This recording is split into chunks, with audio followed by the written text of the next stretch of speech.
Welcome back, sparklers, to another episode of Ignite Your Spark.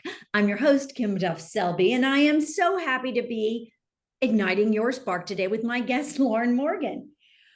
Lauren comes to us from upstate New York, where she lives off the grid. And we're going to talk about that because a lot of people say it, like I compost, big effing deal, right?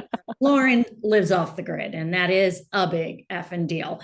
But Lauren is a trauma recovery and business coach, an energy master and mystic. I love my mystics, and the founder of Wild Women.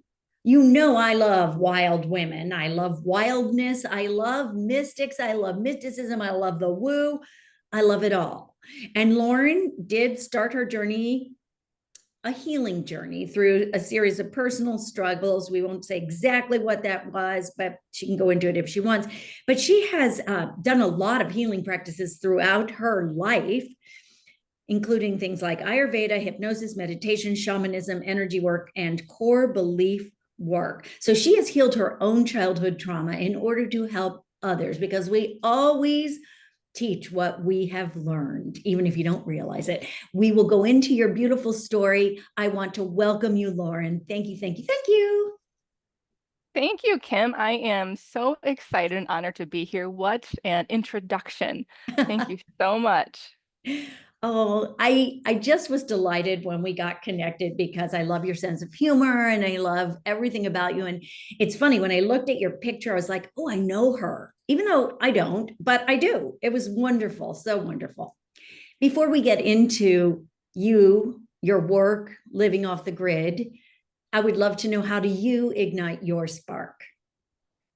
Oh, what a powerful question. I would love to say that I ignite my spark daily. I have this practice and ritual like to go through to just really honor my body in that moment. Because some days, let's face it, we're human and they don't always feel the greatest, right? Some days we're waking up, we're like, oh my Mhm. God, how's it time to wake up already?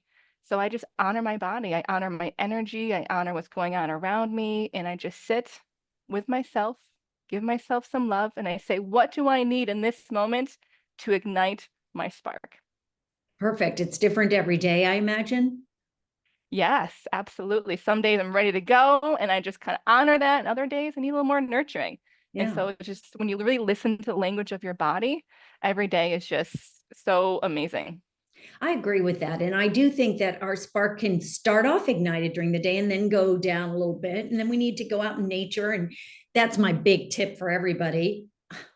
Not a tip, but a lot of people don't realize that you go out into sunshine and you feel a lot better, even if it's rain. Just getting outside and breathing something other than the stale air wherever you are is so important. Or if you can't open a window, just ignite your spark all day long. Because I think the point is to raise our vibration and raise the vibration of the planet. And you are doing that by living off the grid. Okay, let's just talk a teeny bit about that, because I know that's not like your message, but you really walk the talk. So when did you start living off the grid? And tell us what you mean by that. Fantastic question. And I do want to emphasize too that as living off the grid, we are aware there's some pieces that we're still attached to grid purposes, right? We still need propane, we still need food. And someday we're hoping to grow all of these Mm. substances and live completely like in the woods, being the story, the emphasis of those folk tales, right? That you hear people talk about, like, oh, that crazy person in the woods. Someday that will be our life. But now we live in here, and this is our camper. We borrowed it from my parents, and we kind of took it out of the dingleads, is my story, and we cleaned it up. We kicked out some woodchucks, some raccoons, and some squirrels that kind of took it over. So we asked them gently to leave, and we kind of just gutted the entire thing completely, redid everything so it just feels more fresh and a place that we really want to be in. And a lot of people ask me, how did it start? Like, what was your emphasis on just trying to live off grid and be farther removed from, those palatable like things. Mhm. And I really don't have like a big storyline as to how it happened. I just know that I just knew in my heart that I wanted to be more connected to nature. And like you Yeah. said, nature is our forever teacher. Right. And the more I connected with her, the more I wanted to be connected with her. And it just felt really good to just rewild myself. My intuition started coming back online more. These amazing mystical gifts came back online stronger and stronger the more I surrendered to the flow of where my life was taking me and just listened to that piece. Yeah. Yeah. Well, people are, if they're listening to it, I encourage you to go to YouTube and you can just see a shot of how bright and light and beautiful your space is, because it really does. It really is very light and bright. And everybody should be living that way instead of dark and gloomy, even when the weather gets that way. Yeah, light and bright. That's my goal, is to bring more light to the planet. And I know this isn't like your message about, taking care of the planet necessarily isn't all of what you do, but it is really important. As I was saying, yeah, I compost. I think I'm cool, right? I don't use plastic water bottles. Woo! Well, I'm starting. At least I start. And I think that's encouraging. It's interesting because I have friends in Florida and South Carolina, places where they actually don't compost because it's so hot that they can't put things outside. And I mean, there are ways you can compost, I know, but a lot of people don't have the luxury like we do in California of having a bin where I can put all of my food scraps and, clippings, whatever it is. And I think it's really important, even though that wasn't really the message that we're trying to talk about today, but I think that's bringing back the energy to the earth by not wasting the resources. And we have solar power now. So I'm very happy about that because that's huge. It's huge. All right. So, anyway, you obviously went through trauma as a child, and whether or not you want to talk about it, it doesn't matter. It's just you were able to heal your own trauma. And in doing so, you realized that you had these mystical gifts. Did you study mysticism or shamanism or spirituality? I know you did all of these different healing paths. What was the first thing you did, or what motivated you to go down the path of healing? Oh, that is a beautiful question and a big question too. Yeah, I know. And I think I'd like to share my story if you so feel allowed for me to share, because Absolutely. you mentioned too about sharing our light. And I didn't know how to share my light until I was allowing myself to sit in my darkness. Mm-hmm. And so by the age of 11, I was clinically depressed. Mm. My teenage years were filled with me burning my own flesh to mask my emotional pain. Oh, By age 19, I already tried to kill myself 4 times. oh my goodness. I can still remember like the sound of the handgun going off when it misfired, the click at 19. Oh, 21 was the last time I got high. By age 25, that was the last time I made myself throw up to feel smaller, to feel beautiful, to fit in. By age 28, that was the last time I drank myself into oblivion, once again, to mask my emotional pain. 29, 30, and 31 were full of seizures almost every day. oh my goodness. My body was so weak and it felt like it was just really falling apart. I didn't even have the strength to hold a conversation or to speak for an entire year. So it was Mm. at that point that I had to leave my career as a biopharmaceutical scientist. So I was very much in the scientific Western medicinal world. Yeah.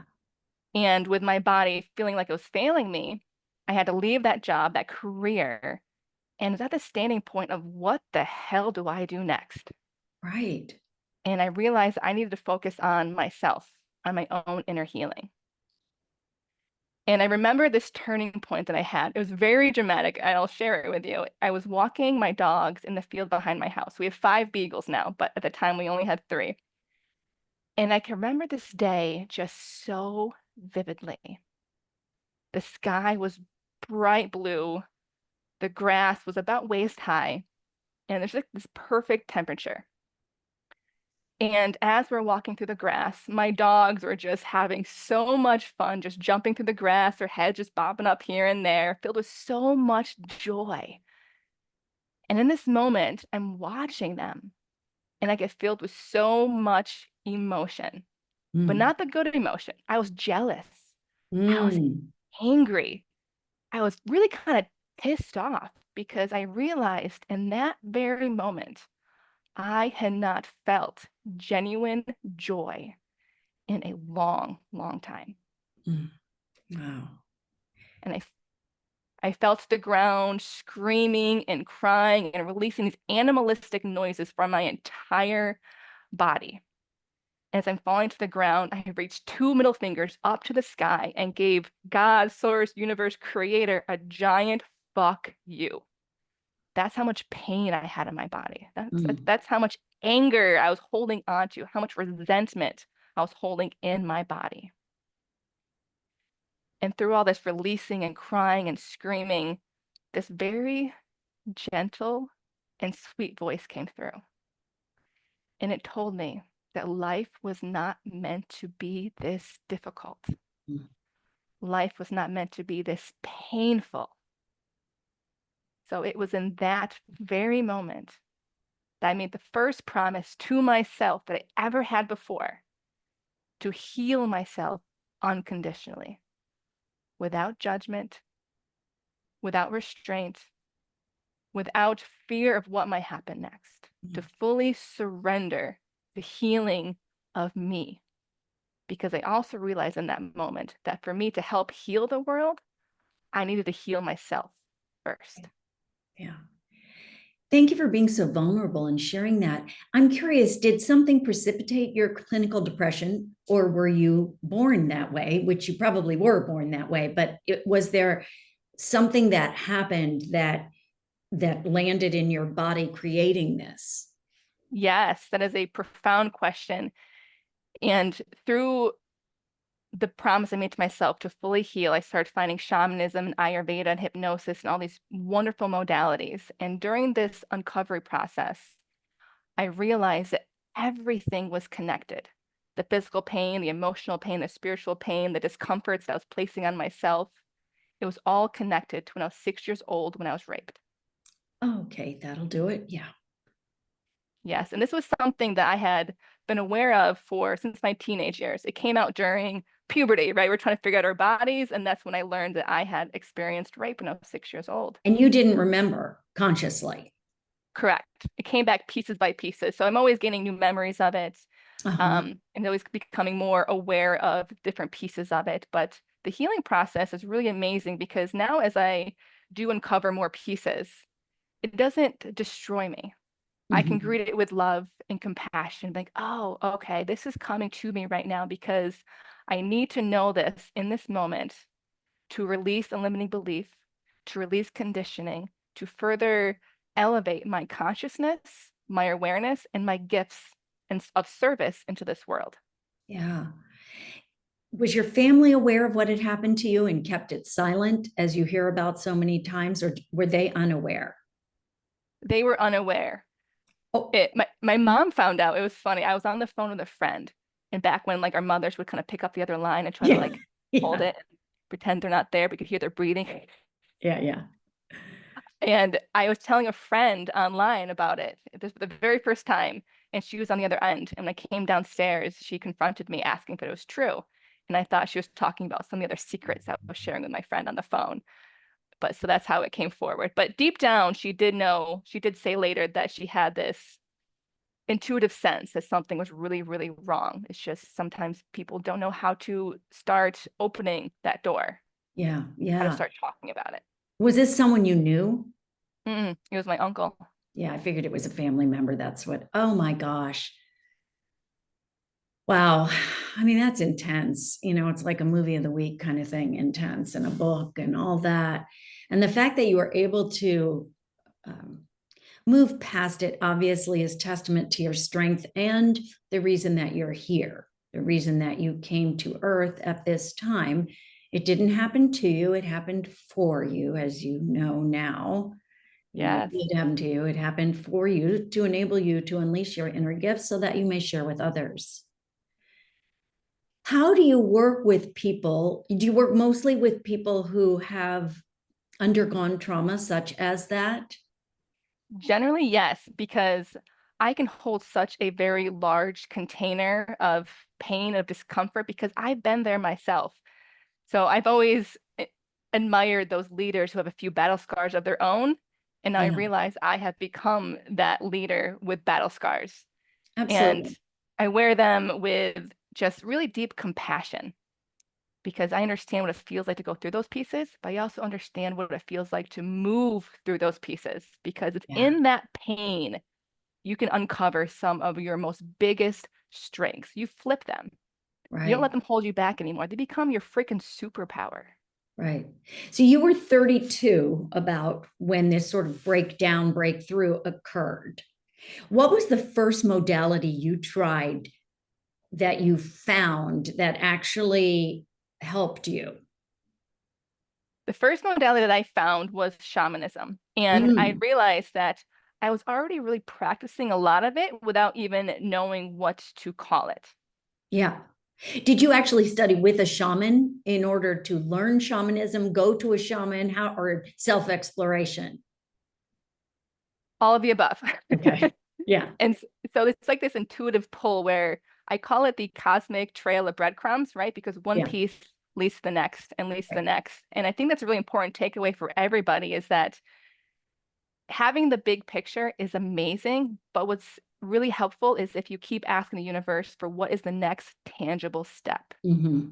Because knowing that there's this beautiful cycle of trail of these breadcrumbs that are ahead of you, but you're not going to be able to see the fifth breadcrumb until you get to the first breadcrumb.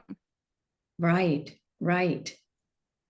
You talk well, I've read, you also help people with imposter syndrome, and you would know because you were being an imposter from the time you were raped until the time you were 32 or whenever you began your healing journey.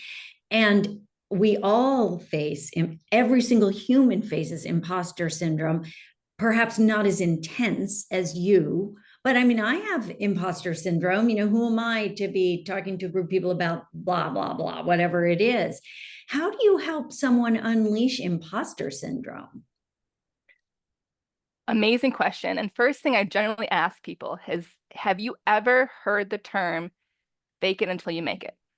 Yeah. And do you And believe have you, that? Do you believe in that or not? Fake it till you oh, make hell no. it. Hell no. Okay.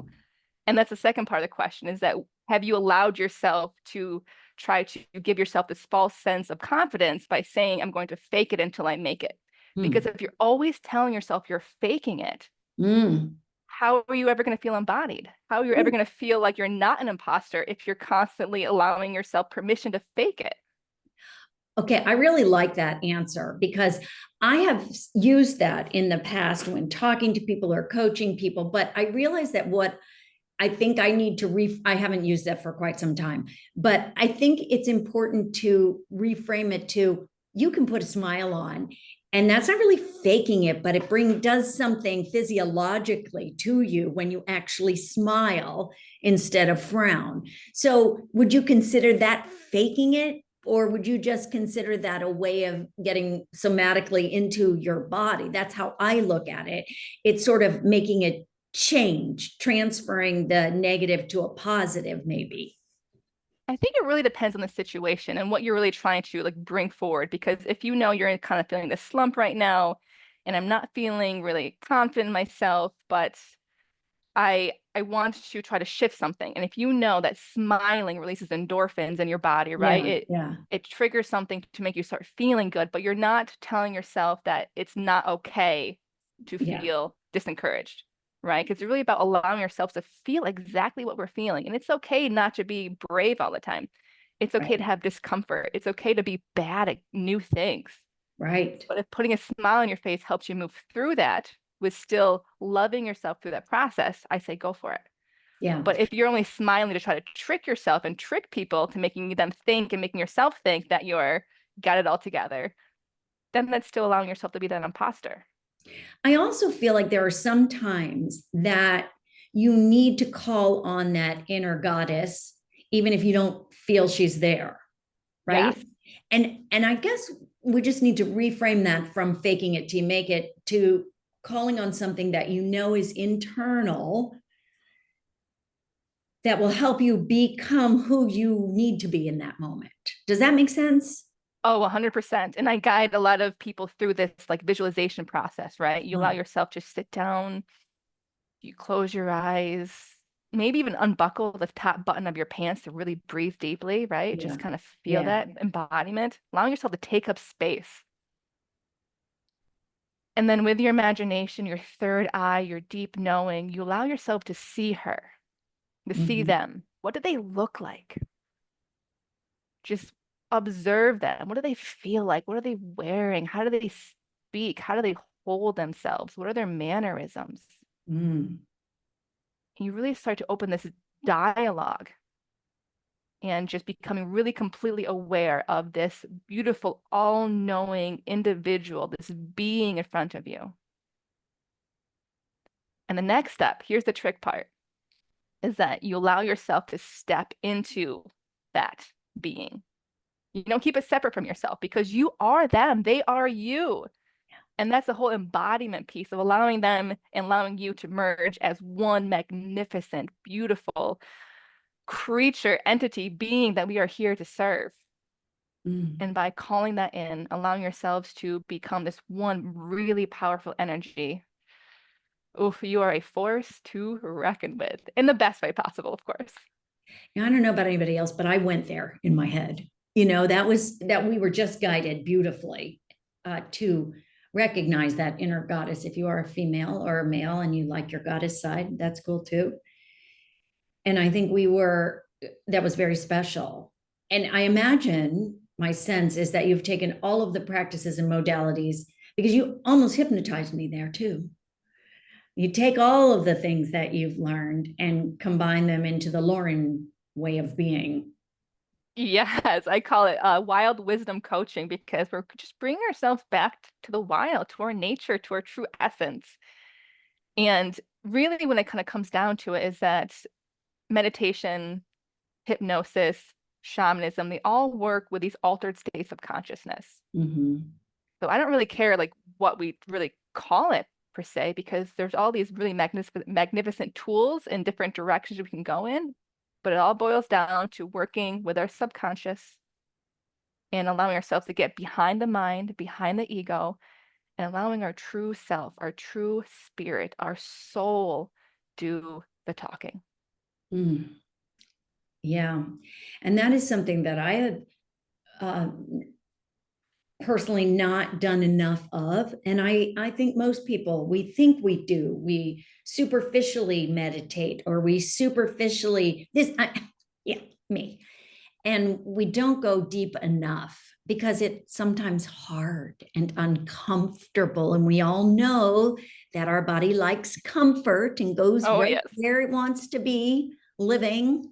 Oh, yeah, I'm used to fear. I'm used to feeling anxious. So I'm going to go back there. Yeah. Do you work with mostly individuals? Yeah, so I have this program that really blends really well the community essence of it, but also that one-on-one individual coaching, because you're not really going to get the profound results, in my opinion, unless you can really work one-on-one with somebody. Yeah. But there's still really the amazing just capacity of what a community can give you. Oh, yeah. Support, and knowing you're not alone. Because sometimes we feel like we're just alone. And having a coach is great because we need that. I always love coaching, but we also need to know that there are other people out there going through it, even if it's not exactly what our trauma was, or even if, I mean, I have to say, I didn't have that kind of trauma in my life, but at the age of 22, my mother died and I found out I was adopted. That's trauma that lives in your Mhm. body, that has lived in my body. And I don't believe I ever really released that. So everybody has trauma. I once spoke with a trauma informed coach who said, "Hey, you came out of a birth canal. That's trauma. So Yeah. even if you think you didn't have trauma, you got trauma." Yes. And then we have what's passed down to us, right, through Mhm. epigenetics and even things that we don't perceive as trauma. Like you said, because everyone's trauma is so different. It just depends on what's resonating with the body. And generally, it's the things that more or less trigger us, that bother us, that make us feel uncomfortable. Those are the pieces that are telling us to navigate through them deeper. And the Yeah. other amazing thing about community, it's more than just the support, but it's the I would say the availability of being triggered. Because when you get triggered in those group areas, Yeah. it's a blessing. It's like, Yeah.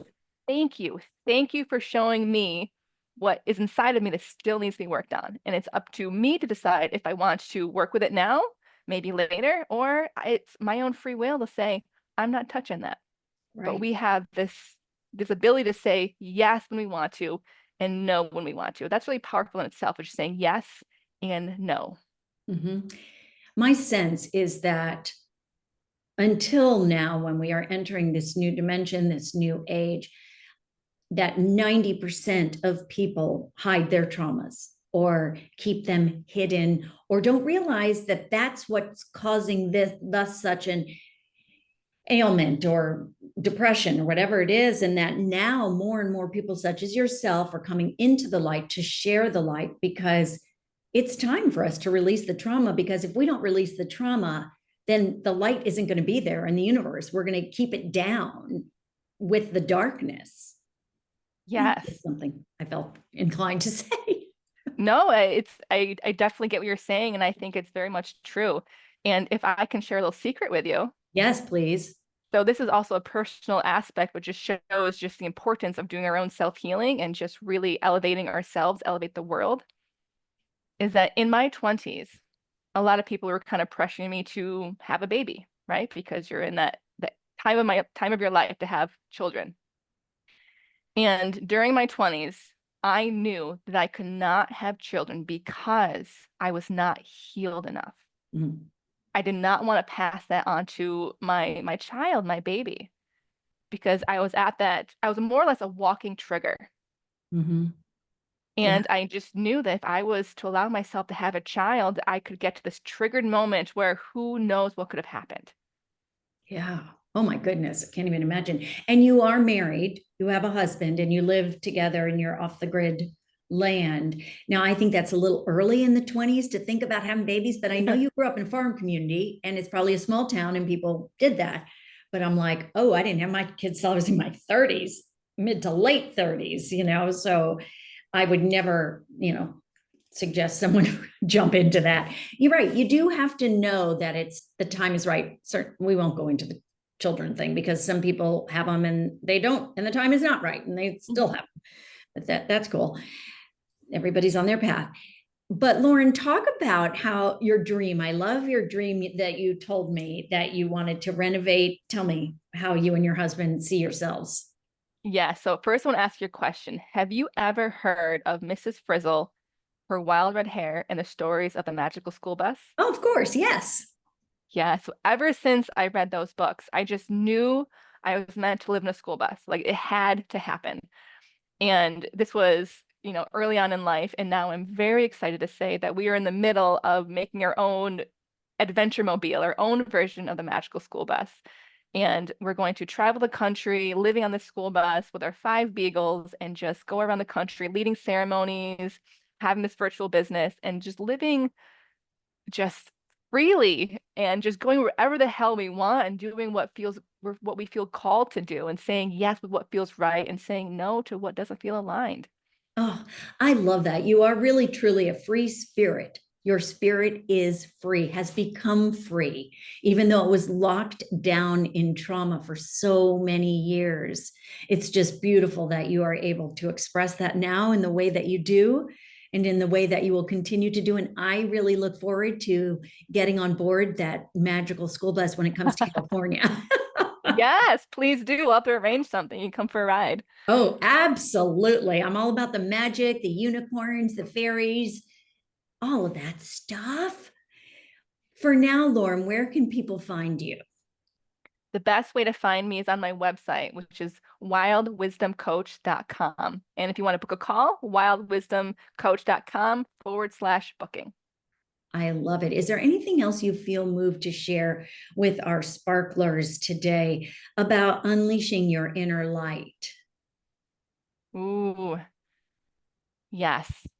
So a couple things are coming forward is never underestimate the power of nature. Mm. Communing with nature, with the 5 elements, earth, water, fire, air, ether. There's so much to learn about yourself, about your healing, Mm. about the world at large, and about just the general teaching and community and that heartfelt sense of knowing right where you're meant to be just by sitting in nature. Beautiful. Thank you. Thank you for the honor of sharing your spirit, your gifts, your story with myself and my listeners. And I do this podcast as a gift to myself and to my listeners, but mostly for me. No. Lauren, I have loved connecting with you so, so, so much. I am blessed to have received your spirit today in the form of a podcast. So thank you. It was such an honor, and I really, really enjoyed this conversation. Thank you so much for this opportunity, Kim. Oh, my pleasure. Thank you all for tuning in, for getting your spark ignited, for unleashing any trauma that you might have. I would reach out to Lauren. She is a good one. She's a good one if you want to work on letting go of some stuff. Not that you have any stuff, okay? But I do. All right. Go out there, unleash your inner light, shine your light because the world needs your light. We need to raise the vibration of the planet, and it takes all of us in order to do that. Oh, and compost too. Okay. Shine on.